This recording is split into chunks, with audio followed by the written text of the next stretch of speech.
పద్మావతి అయితే విక్కీకి సారు భోంచేయండి అని చెప్పి టిఫిన్ చేయండి అని ఇస్తూ ఉంటుంది.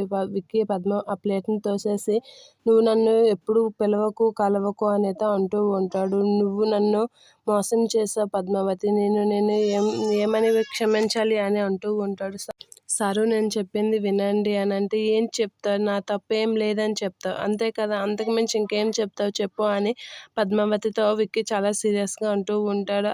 అది కాదు సారు, విక్రమ్ మురళి నాకు ఫోన్ చేసి వీడియో కాల్ చేశాడు. వీడియో కాల్ చేసి కేసు వాపస్ తీసుకోకపోతే వదిన్ని చంపేస్తానని బెదిరించాడు. అందుకే నేను కేసు వాపస్ తీసుకున్నాను అని అంటే, అనర్థం జరిగాక చెప్పడం కాదు పద్మావతి, ముందు నాతో చెప్పేసి అది ఒక నిర్ణయం తీసుకున్నాక మనం ఏం చేయాలని అప్పుడు ఆలోచించాలి. నువ్వు నేను ఎప్పుడు విభిన్న ధృవాలమే, ఎప్పుడూ మన ఇద్దరం కలవము అని చెప్పి పద్మావతితో విక్కీ అయితే అంటూ ఉంటాడు. ఆ మాటలు వినగానే పద్మావతి ఒకసారిగా షాక్ అవుతూ ఉంటుంది.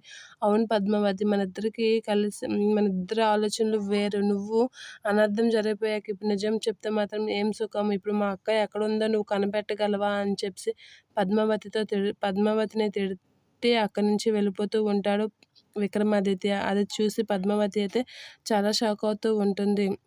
నువ్వు ఎప్పటికీ నాలో కలవు, నీకు నేను ఇప్పుడు దక్కను అని చెప్పి పద్మావతినితో చాలా సీరియస్గా చెప్పి విక్కీ అయితే అక్కడి నుంచి వెళ్ళిపోతూ ఉంటాడు. పద్మావతి విక్కీ చూస్తూ చాలా బాధపడుతూ ఉంటుంది.